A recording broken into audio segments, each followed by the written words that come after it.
Now that you have completed your 3 mini reviews, it is time for you to begin thinking about how you can use those mini reviews to begin writing your rhetorical review.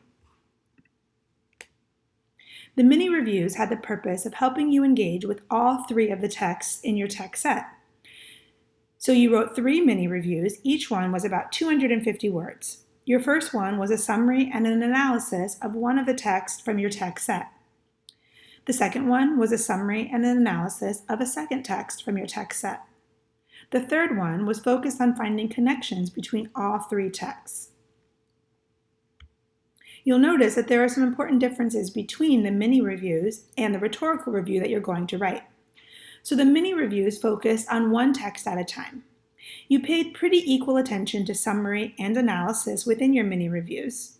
And you offered some initial ideas and examples from the text to support your analysis, but it wasn't too in-depth because you only were writing 250 words. However, the rhetorical review is a different type of writing. It is a different genre. In the rhetorical review, you will focus on one of your texts while bringing in the other 2 texts for support and connections. You will pay more attention to the analysis of that text and less attention to summary. You will provide more examples from the text to support your analysis and give more thorough explanations of the examples and the analysis. It's important that you do not just copy and paste your mini review into your rhetorical review.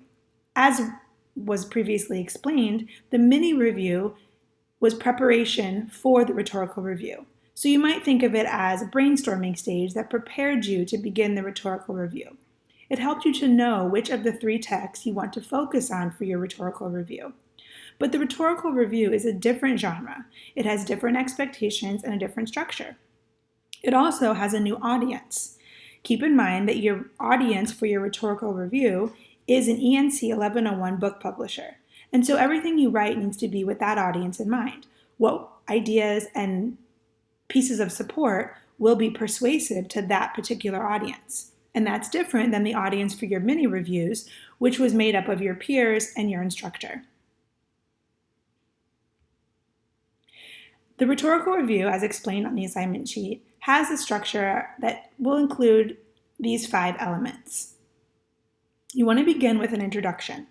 The introduction should hook your audience and give a context for the review. There are several ways that you might go about writing this introduction, and some suggestions are included for you on the assignment sheet, so you can check that out. Just because the introduction appears first does not mean you have to write it first. Keep in mind that it might be easier to write the introduction after you've written other parts of the paper, because then you'll have a better idea of what you're trying to introduce. Second, you should have a summary.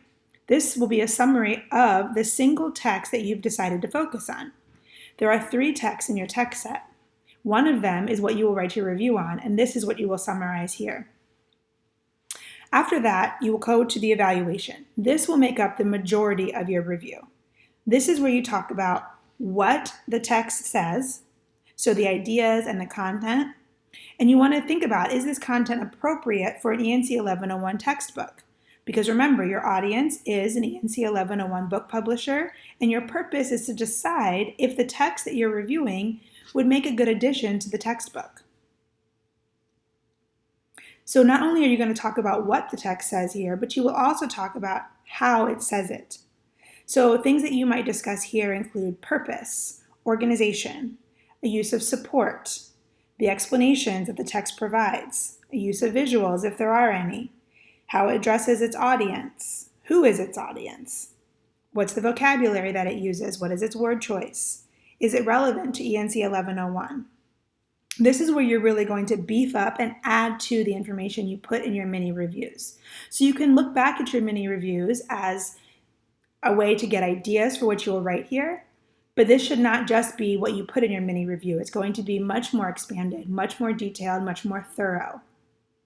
After you write your evaluation, then you come to your recommendation. This is where you tell the book publisher that yes, you think this would be a good option for an ENC 1101 textbook, or no, you don't.